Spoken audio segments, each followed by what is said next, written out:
There's always a risk of people kind of finding you walking to that area or people identifying that site. How do you manage security and camouflaging the area, right? Keeping the area camouflaged so people aren't able to see it. What do you do for that? Well, I think there's a few things that are sort of crucial for that. Number one, sort of have a site where your entrance and exit are different.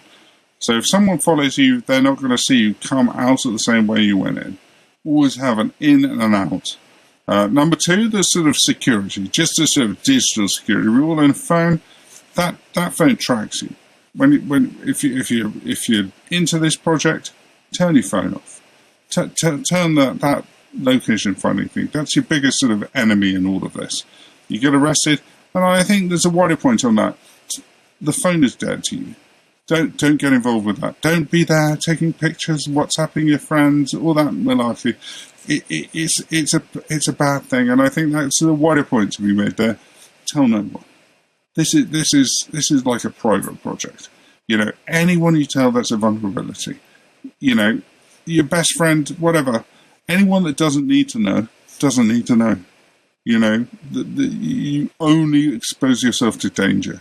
And, you can misjudge things. We're all used to misjudging things, and this is no different. And ultimately, if you tell no one, then there's no risk.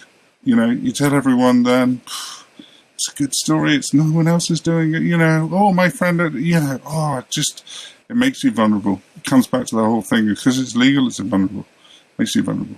I think that's what I'd say on that. I think one risk is the smell, right? I mean, these plants, once they're in the flowering stage, they're giving off an aroma. Do you worry about the smell at all?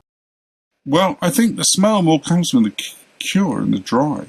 I mean, it's the benefit of growing outdoors is if you've got a good site and it's away from the people, the smell, yes, it's amazing, it's strong, it's whatever. But if you've got a good site, that's irrelevant. Where it comes into being a problem maybe is when it comes to drying it. And if you've got, a kilo of flour or a couple of kilos of flour and that's drying, that smells. And I suppose that's more of your concern. And it's all very good to get all excited and then suddenly you've got it in the bags and it's like, oh my goodness, this smells. It really, really, really smells. So I think having a plan of where you're going to dry that is far more important than worrying about the smell in the field. Understood. Back in the day in the United States, they used to have helicopters flying all over the place looking for Guerrilla Grows and landing, chopping down plants, so on and so forth. Do you deal with any of that stuff where you live?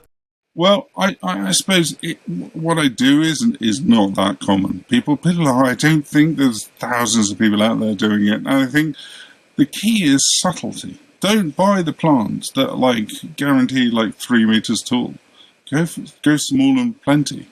Don't clear all the undergrowth of the way. Just do it in a way that sort of blends in. A medicinal plant and stinging nettles look very similar from a distance. And if you don't clear it out, if you've got a clearing where it's sort of really obvious, then yeah, sure, a drone or helicopter will see it. But if it's in amongst the other plants, it looks like stinging nettles. It could be anything. It's sort of green mass, isn't it? I mean, it seems nothing. This clip is brought to you by AC Infinity. Use discount code MrGrow at 15 to save on any of their products.